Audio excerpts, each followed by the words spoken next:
Hello everyone, welcome back to the channel. तो चलिए बच्चा पार्टी, आज हम स्टार्ट करते हैं हमारा नेशनल इनकम का सेकंड मेथड, जिसका नाम है एक्सपेंडिचर मेथड। लास्ट क्लास में हमने इनकम मेथड से कैलकुलेशंस की थी, कैसे नेशनल इनकम फाइंड आउट की जाती है, वो हमने सारा अच्छे से समझा था और कुछ हमने न्यूमेरिकल्स भी प्रैक्टिस किए थे। तो आज हम उसी का दूसरा मेथड यानी कि एक्सपेंडिचर मेथड स्टार्ट करते हैं। तो सारे बच्चा पार्टी, सारे बच्चा लोग कॉपी और पेन लेके साथ में आ जाए मेरे, और मेरे साथ साथ करेंगे। और जैसे हमने इनकम मेथड को कंप्लीट किया था, वैसे ही बढ़िया तरीके से इस वाले मेथड को भी कंप्लीट कर लेंगे। तो चलिए स्टार्ट करते हैं। देखिए, एक्सपेंडिचर मेथड, तो जैसा मैंने आपको बताया था कि लाइकवाइज हम इनकम मेथड में सारी इनकम्स को ऐड कर रहे थे, जितनी भी सेक्टर से इनकम हो रही थी उसको ऐड ऑन कर रहे थे। एक्सपेंडिचर मेथड में हम जितने भी एक्सपेंडिचर्स हो रहे हैं हमारे डोमेस्टिक टेरिटरी में, यानी कि हमारी इकोनॉमी में, सारे एक्सपेंडिचर्स को हम ऐड ऑन करने वाले हैं, चाहे वो किसी भी सेक्टर से हो। ठीक है, तो इसमें हम सारे एक्सपेंडिचर्स को लेने वाले हैं। लाइकवाइज जैसे इनकम मेथड में एनडीपीएफसी निकलता था, इसमें निकलेगा जीडीपी एट एमपी। ये ध्यान रखना है आपको। नेशनल इनकम में एनडीपीएफसी निकलता था, इसमें निकलता है जीडीपी एट एमपी। ठीक है, जैसे इनकम मेथड में 5 मैंने आपको एलिमेंट्स कंपोनेंट्स लिखवाए थे प्राइम वाले, ऐसे ही इसमें 4 हैं, उनको हम एक एक करके समझते हैं। चलिए,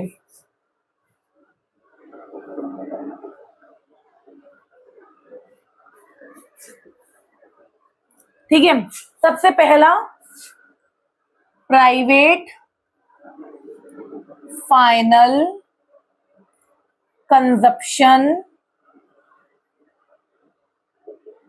एक्सपेंडिचर। इसका मतलब क्या है? देखिए, प्राइवेट यानी कि हम लोग हो गए हाउस होल्ड, फाइनल यानी कि हमारे द्वारा जितना भी कंजप्शन किया जा रहा है, जितना भी इन्वेस्टमेंट की जा रही है हाउस होल्ड के द्वारा बेसिकली। अब हाउस होल्ड अगर कोई कार परचेज कर रहा है तो वो इसमें आ जाएगा। ठीक है, किसी ने कोई असेट परचेज किया है वो इसके अंदर आ जाएगा। तो बेसिकली जितने भी एक्सपेंडिचर जो हाउस होल्ड के थ्रू किए जा रहे हो, कंज्यूमर्स के थ्रू किए जा रहे हो, वो इसमें आ जाएगा प्राइवेट फाइनल कंजप्शन एक्सपेंडिचर में। ठीक है, अब वही खर्चे अगर सरकार करे तो गवर्नमेंट में आ जाएगा। सेम होगा, बस गवर्नमेंट लग जाएगा, गवर्नमेंट फाइनल कंजप्शन एक्सपेंडिचर। ठीक है, अब देखो गवर्नमेंट क्या एक्सपेंडिचर करती है भाई। गवर्नमेंट एम्प्लॉय की सैलरी बनाना है ना, गवर्नमेंट ने कोई पार्क वगैरह बनवा दिए या कोई पब्लिक फैसिलिटीज ओपन कराई, तो ये सारा सरकार का खर्चा है, तो वो इसमें आएगा। ठीक है, जो हाउस होल्ड अपने खुद के लिए कर रहे हैं वो प्राइवेट में जाएगा, और जो सरकार कर रही है वो इसमें आएगा। ठीक है, अब इसके बाद आता है ग्रॉस डोमेस्टिक कैपिटल फॉर्मेशन। ठीक है, ग्रॉस डोमेस्टिक कैपिटल फॉर्मेशन यानी कि अब जो हमने इन्वेस्टमेंट किया, भाई इन्वेस्टमेंट भी हम कर सकते हैं।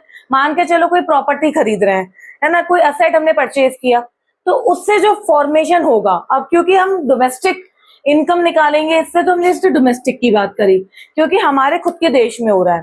ठीक है, तो जो भी हम इन्वेस्टमेंट करेंगे उससे जो भी कैपिटल फॉर्म होगी वो इसमें आ जाएगा, ग्रॉस डोमेस्टिक कैपिटल फॉर्मेशन। अब इसमें आपको 2 हैंडल्स गिवन हो सकते हैं। एक हो सकता है ग्रॉस डोमेस्टिक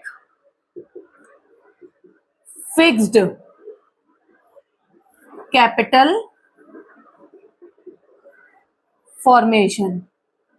ठीक है, अगर क्वेश्चन में आपको ये वाला गिवन है जिसमें मेंशन हो फिक्स्ड, तो उसमें हम चेंज इन इन्वेंट्री को ऐड करेंगे, बेसिकली चेंज इन स्टॉक या चेंज इन इन्वेंट्री, है ना, और इन्वेंट्री कि कितना हमारा स्टॉक है। असेट मतलब करंट असेट, ये करंट असेट में आ गया, ये फिक्स्ड असेट में आ गया। ठीक है, अब इन्वेस्टमेंट दो ही तरीके का है, या तो हम करंट असेट पे इन्वेस्टमेंट कर रहे होंगे या फिक्स्ड असेट पे इन्वेस्टमेंट कर रहे होंगे। करंट असेट का आ गया तो स्टॉक लेंगे, चेंज इन स्टॉक, और चेंज इन स्टॉक निकलता कैसे है, closing stock minus opening stock, closing stock minus opening stock, ये चेंज इन स्टॉक हो गया। ठीक है, और ये फिक्स्ड असेट्स पे gross domestic fixed capital formation, जब हम इन दोनों को ऐड ऑन करेंगे तब हमारा निकलेगा ग्रॉस डोमेस्टिक कैपिटल फॉर्मेशन। ठीक है, एक चीज और, अगर आपको ये नेट में गिवन हो, ये नेट में गिवन हो कि नेट डोमेस्टिक फिक्स्ड कैपिटल, तो आपको ध्यान हो हम नेट में क्या करते थे, नेट इन्वेस्टमेंट में से ग्रॉस इन्वेस्टमेंट में जाने के लिए हम क्या करते थे, प्लस करना पड़ेगा depreciation, consumption of fixed capital plus करते थे, वही चीज है। ध्यान हो अगर जब हमने चैप्टर 3 में national income and it's related aggregates में पढ़ा था कि कैसे, ये दूसरे चैप्टर में पढ़ा था बेसिक कॉन्सेप्ट में, कि कैसे नेट इन्वेस्टमेंट से ग्रॉस इन्वेस्टमेंट में जाना है, तो डेप्रिसिएशन क्या कर रहे थे, ऐड ऑन कर रहे थे। सेम प्रोसेस यही करेंगे। अगर हमें नेट वाला गिवन है, नेट वाला, अब देखो तीन चीजें हैं, हमें फिक्स्ड गिवन है और नेट भी गिवन है, तो हम डेप भी प्लस करेंगे और चेंज इन स्टॉक भी प्लस करेंगे। और चेंज इन स्टॉक कैसे निकलेगा, closing stock minus opening stock. ठीक है, अब ये जो कैपिटल फॉर्मेशन है इसके तीन हैंडल्स हो सकते हैं, ऑल्दो इतना डीप जाता नहीं है बट मैं आपको बता देती हूँ, आपको पता होना चाहिए। ठीक है, कौन कौन सी बेसिकली इन्वेस्टमेंट इसमें इंक्लूड की जाती है। ठीक है, तो बिजनेस इन्वेस्टमेंट, कोई भी बिजनेसमैन इन्वेस्टमेंट कर रहा हो। ठीक है, पब्लिक इन्वेस्टमेंट, कोई भी पब्लिक इन्वेस्टमेंट हो रही हो, और रेजिडेंशियल कंस्ट्रक्शन, रेजिडेंशियल कंस्ट्रक्शन, अगर हम अपने रहने के लिए घर बनवा रहे हो, ठीक है, तो वो रेजिडेंशियल या किसी और, मतलब बेसिकली ये हाउस होल्ड वाला हो गया कि हमने कोई इन्वेस्टमेंट की खुद के पर्पस के लिए, रेजिडेंट के लिए, तो ये तीनों भी इसमें इंक्लूड होंगी। ठीक है, ऑल्दो वैसे अभी तक इतना डीप गया नहीं है कि क्वेश्चन में आपको ये भी एलिमेंट्स गिवन हो, यहीं तक रह जाता है, आपको यहीं पे घुमाएगा, यहीं पे आपको कंफ्यूज करेगा, और यही आपको ध्यान से करना है, बस आपको फिक्स्ड ध्यान में रखना है। ठीक है, लास्ट कंपोनेंट आता है एक्सपोर्ट माइनस इंपोर्ट, है ना, एक्स स्टैंड फॉर एक्सपोर्ट और एम स्टैंड फॉर इंपोर्ट्स। जो भी एक्सपोर्ट इंपोर्ट्स होंगी उनको माइनस करके नेट एक्सपोर्ट्स आ जाएगा, यहाँ नेट एक्सपोर्ट्स। ठीक है, ये 5 कंपोनेंट्स हैं, 5 नहीं 4, 4 कंपोनेंट्स है जो आपको सर्च करने हैं नेशनल इनकम को कैलकुलेट करने के लिए बाय द एक्सपेंडिचर मेथड। ठीक है, कौन कौन से, private final consumption expenditure, government final consumption expenditure, gross domestic capital formation और नेट एक्सपोर्ट्स। अब इसका मेमोरी टेक्निक क्या याद रखेंगे, क्या निकल के आता है, GDP एट MP निकल के आता है, और याद क्या रखना है, GGNP। ठीक है, GGNP, आपको ये टर्म याद रखना है, GGNP। G stand for government final consumption expenditure, एक G stand for gross domestic capital formation, N stand for net exports, और P stand for private final consumption expenditure. ठीक है, ये आपको डायरेक्टली क्वेश्चन में गिवन होंगे कंपोनेंट्स, आपको कुछ भी एड ऑन या कुछ नहीं करना है, नथिंग, ये डायरेक्ट गिवन होंगे, बस आपकी वैल्यूज पुट करनी है और आपको आंसर निकालना है।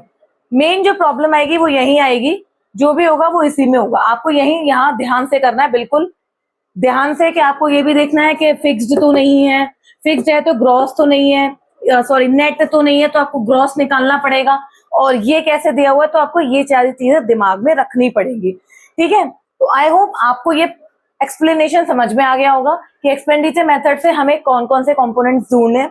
चलिए अब हम इनके न्यूमेरिकल्स करते हैं तो आपको अच्छे से क्लियर हो जाएगा। देखिए students, before starting the numericals related to this topic, we know some pointers to keep in the mind when starting और solving the method of this. ठीक है, इस मेथड से सॉल्व करने से पहले हमें कुछ चीजों को जान लेना जरूरी है, जैसे कि कुछ पॉइंटर्स, जैसे कि क्या क्या इंक्लूड हम करेंगे और क्या क्या इंक्लूड हम नहीं करेंगे। जैसे मैंने आपको बताया जो हमने 4 कंपोनेंट्स पढ़े कि वो हम इंक्लूड करेंगे, बट कुछ कुछ केसेस ऐसे हैं जिसमें हम इंक्लूड नहीं करेंगे। फॉर एग्जाम्पल जैसे एक्सपेंडिचर ऑन इंटरमीडिएट गुड्स, जितने भी एक्सपेंसेस इंटरमीडिएट गुड के ऊपर है उनको हम इंक्लूड नहीं करेंगे। क्यों नहीं करेंगे? देखो आपको ध्यान हो, मैंने आपको बताया था कि जो भी इंटरमीडिएट गुड है वो अभी फर्दर प्रोडक्शन में होगा, ये रीसेल के लिए, तो जब वो फाइनल गुड बनेगा तो ऑटोमेटिकली इनकम में कैलकुलेट हो जाएगा, तो इसीलिए इसको हम इंक्लूड नहीं करेंगे। अगर कर देंगे तो वो डबल काउंटिंग की प्रॉब्लम अराइज हो जाएगी, तो उससे प्रॉब्लम होगी। तो इसलिए जो भी हम एक्सपेंडिचर इंटरमीडिएट गुड्स के ऊपर कर रहे हैं उनको हम इंक्लूड नहीं करेंगे। ठीक है। ट्रांसफर पेमेंट आपको ध्यान हो, मैंने क्या पढ़ाया था, फैक्टर इनकम, ट्रांसफर पेमेंट, तो ये ऐसी इनकम है जो हमें गिफ्ट में मिल रही है, इसको हम इंक्लूड नहीं करेंगे क्योंकि हम पेमेंट कर रहे हैं यहाँ पे। अब पेमेंट या तो इनकम से हो रहा होगा या वेल्थ से, पर हो वन साइडेड रहा है, तो इसको हम इसलिए इंक्लूड नहीं करेंगे। Purchase of second hand good, second hand good अगर हम कोई परचेज करते हैं, फॉर एग्जाम्पल कोई कार मैंने परचेज करी है ना, कोई एसी मैंने परचेज किया, तो उसका मैं एक्सपेंडिचर इसमें नहीं दिखाऊंगी, बट अगर उसकी ब्रोकरेज है तो वो जाएगी, क्योंकि ब्रोकरेज फर्स्ट हैंड हो गई है ना। सेकेंड हैंड गुड जरूर है पर ब्रोकरेज उसमें पहली बार लग रही है, तो ब्रोकरेज ऐड होगी, ये आपको माइंड में रखना है। Purchase of financial assets, financial assets हो गए हमारे shares, bonds, debentures, shares, debentures है ना, बॉन्ड्स, तो इनकी परचेजिंग पे इनके एक्सपेंडिचर को हम इंक्लूड नहीं करेंगे। सेम लाइकवाइज अगर इनकी ब्रोकरेज होगी तो हम इसको इंक्लूड करेंगे। ठीक है। और expenditure on own account production, हमने खुद के लिए प्रोडक्शन किया है, तो ये तो हमने पढ़ा ही था कि हम प्राइवेट फाइनल कंजप्शन एक्सपेंडिचर में पढ़ रहे थे, इसको हम इंक्लूड करेंगे। ठीक है। तो 4 चीजें हैं कि जो हम इंक्लूड नहीं करेंगे, ये आपका जानना जरूरी था। माइट भी अगर क्वेश्चन में आ गई तो आपको पता होना चाहिए कि हमें कौन सा कंपोनेंट लेना है और कौन सा नहीं लेना है। तो बेसिकली हमें फाइनल वाला लेना है। ठीक है। आपने ध्यान दिया हो उसमें सब में लिखा था private final consumption expenditure, government final consumption, तो बेसिकली हमें सारा फाइनल वाला लेना है, इंटरमीडिएट वाला नहीं लेना है। ठीक है। तो चलिए अब हम स्टार्ट करते हैं हमारे न्यूमेरिकल्स। देखिए बच्चों, इस तरीके का क्वेश्चंस आपको देखने को मिलेगा, ये स्टार्टिंग है, हम बिल्कुल सिंपल लेवल से कॉम्प्लेक्स पैटर्न तक जाएंगे। ठीक है। ये बिल्कुल सिंपल बेस्ड क्वेश्चन मैंने दिया है, आप मेरे साथ साथ इसे सॉल्व कीजिए। देखिए हमें कैलकुलेट करना है जीडीपी एमपी, जो हमें पता है कि हमारे एक्सपेंडिचर मेथड से जीडीपी एमपी निकलता है।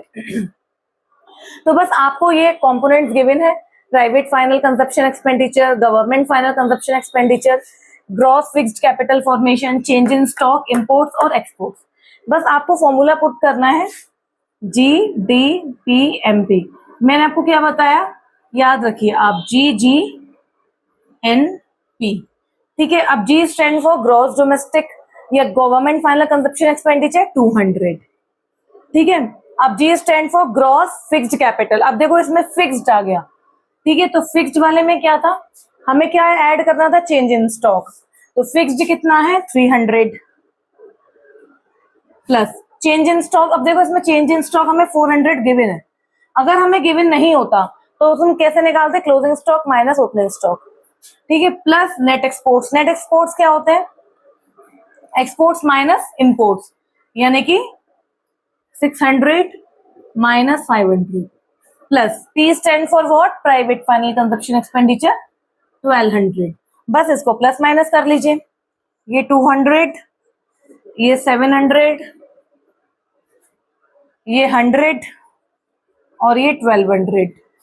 ठीक है। इसको आंसर निकाल लीजिए, 12 प्लस 2 14, 15 और 7 आएगा आपका 15 और बाय 2200 CR, ये सारा CR में है ना।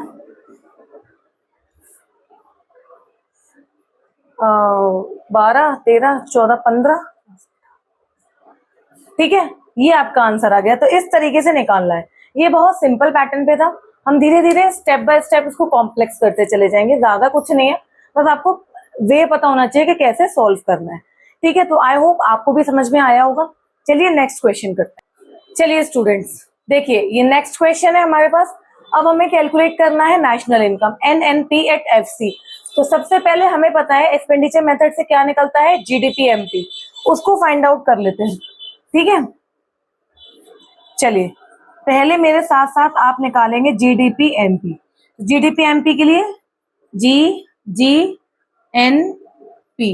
बस इस चीज को याद रखिए।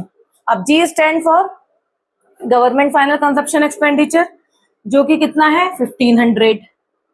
ठीक है, फिर gross domestic fixed capital formation कितना है 1000। अब देखिए इसमें फिक्स्ड ऐड हुआ है तो change in stock add on होगा। चेंज इन स्टॉक क्या दिया है, एडिशन टू स्टॉक या चेंज इन स्टॉक एक ही बात है, इसको प्लस कर लेंगे तो ये आ जाएगा 1000 प्लस 400। हाँ ठीक है। उसके बाद नेट एक्सपोर्ट्स, नेट एक्सपोर्ट्स देखो हमें डायरेक्ट गिवन है, कोई माइनस माइनस नहीं करना, 700। ठीक है, plus private final consumption expenditure 2000। अब इसको ऐड ऑन करो और आंसर निकालेंगे तो ये 1500, ये हो गया 2 3 3500, 4500, 4900, 4900 और आपका 700। ठीक है, तो ये कितना हो जाएगा, ऐड ऑन कर लो 9 और ये आपका हो गया 9 10 11 12 13 14 15 16 5600 आ जाएगा। ठीक है, अब ये हमारा निकल के है GDP MP। हमें क्या फाइंड आउट करना है, NNP एट FC, तो इसको निकाल लो। NNP एट FC निकल के क्या आया, GDP at MP। Same process follow करेंगे, ग्रॉस से नेट में जाना है, माइनस करेंगे डेप्रिसिएशन। ठीक है, डोमेस्टिक से नेशनल में जाना है, क्या करेंगे, NFIA प्लस करेंगे। सेम वही चीज है, अब हमें पता ही है, हमने सेकंड चैप्टर में या थर्ड चैप्टर में सीख लेते हैं कि एक एग्रीगेट से दूसरे एग्रीगेट पे कैसे फाइंड आउट किया जाता है। और मार्केट प्राइस से फैक्टर कॉस्ट में जाना है तो माइनस NIT। ठीक है, बस इसको पुट कर दीजिए 5600 माइनस डेप्रिसिएशन कितना है आपका 50 प्लस NFIA, देखिए डायरेक्ट गिवन है सारी चीजें 100 माइनस NIT 200। बस इसे सॉल्व कर लीजिए, ये कितना हो गया 5600 5700 5700 माइनस 200 5500 5500 माइनस 50, ये आ जाएगा आपका 5500 माइनस 50 तो 5450 5450। ठीक है, इन CR, ये आंसर हो गया आपका। तो आपको समझ में आया किस तरीके से सॉल्व करना है। हमें एक एग्रीगेट, हमें पता है कि एक्सपेंडिचर मेथड से GDP MP निकलता है, फिर उसके बाद हमसे कोई भी एग्रीगेट पूछ ले हम निकाल देंगे, हमें पता है कैसे कैलकुलेशन करनी है। तो आई होप आपको अच्छे से समझ में आया होगा। एक एग्जांपल और देखते हैं। चलिए स्टूडेंट्स स्टार्ट करते हैं हमारा नेक्स्ट क्वेश्चन। देखिए ये क्वेश्चन काफी अच्छा है, आपको मजा आएगा इसे करने में। ठीक है, मेरे साथ साथ करेंगे सारे स्टूडेंट्स। देखिए सबसे पहले हमें क्या कैलकुलेट करना है, NDP FC। तो उससे पहले हमें ये पता है हम एक्सपेंडिचर मेथड से क्या निकालते हैं, GDP MP। तो वही निकालिए पहले, GDP MP निकालिए। ठीक है, तो आपको पता है हम क्या कंपोनेंट्स ऐड करते हैं, GGNP, है ना। G stand for government final consumption expenditure, देखो ये रहा। ठीक है, 170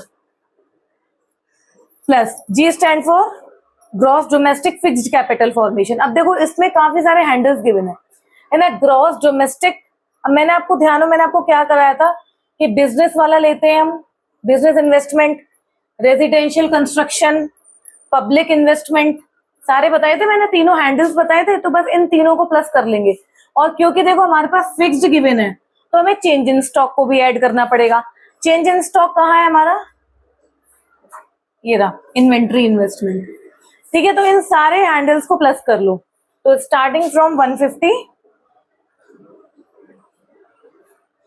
प्लस 120 150 120 140 एंड 500 एंड 140। ठीक है, तो ये पूरा मिला के बनेगा ग्रॉस डोमेस्टिक कैपिटल फॉर्मेशन। ठीक है, उसके बाद नेट एक्सपोर्ट्स।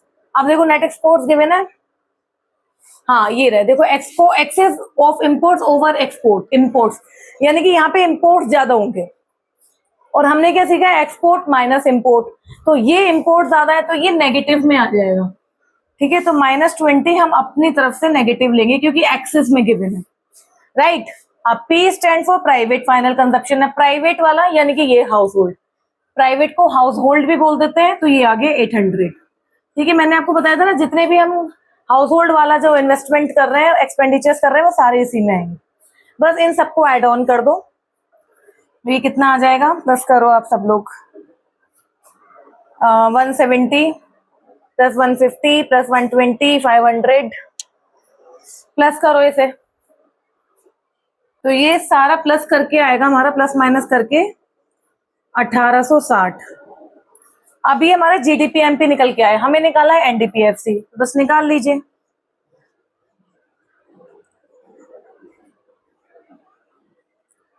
ग्रॉस से नेट में जाने के लिए माइनस डेप, डोमेस्टिक से डोमेस्टिक सेम है, P सेम है, बस मार्केट प्राइस से फैक्टर कॉस्ट में जाने के लिए माइनस NIT, ठीक है। तो ये 1860 माइनस डेप्रिसिएशन हो गया 40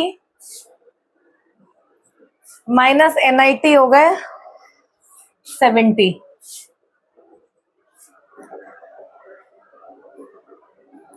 तो ये कितना आ जाएगा, 70 और 40 110, 110 माइनस कर दीजिए, 0 5 7 1750 CR, ये आपका आंसर हो गया। समझ में आया? तो देखिए ये बहुत अच्छा क्वेश्चन था, इसमें हर एंडल को इंक्लूड किया गया है। देखिए इसमें कुछ एक्स्ट्रा भी गिवन है, जैसे NFIA हमें नीड नहीं थी बट NFIA गिवन था, तो आपको बस वही कंपोनेंट उठाने जो आपके यूसेज के, अदरवाइज आपको इग्नोर करना है उन्हें, ठीक है। तो इसमें हमने ये भी तीनों चीजें पढ़ी कि बिजनेस इन्वेस्टमेंट भी है, रेजिडेंशियल कंस्ट्रक्शन भी है और पब्लिक इन्वेस्टमेंट भी है। तो आई होप आपको अच्छे से क्लियर हुआ होगा कि कैसे हमें कंपोनेंट्स को ऐड ऑन करके एग्रीगेट फाइंड आउट करना है, ठीक है। तो आज हमने ये न्यूमेरिकल्स प्रैक्टिस किए, आप आपकी बुक जो भी आप जिससे पढ़ते हैं उससे इन क्वेश्चंस की प्रैक्टिस कीजिए, और अगर फिर भी कुछ प्रॉब्लम है तो आप मुझे कमेंट सेक्शन में पूछ सकते हैं, ठीक है। तब तक के लिए अगर आपको वीडियो पसंद आई हो तो चैनल को लाइक कर दीजिए, वीडियो को शेयर कर दीजिए और सब्सक्राइब कर लीजिए, जिससे जो भी मेरी वीडियो आने वाली होगी उसका नोटिफिकेशन आपको पहले ही पहुंच जाएगा, ठीक है। आप अवेयर हो जाएंगे और पढ़ने के लिए रेडी रहेंगे, ठीक है। तो आई होप अच्छा लगा हो आपको, तो तब तक के लिए गुड बाय, खुश रहिए, बढ़िया रहिए, टेक केयर, थैंक यू।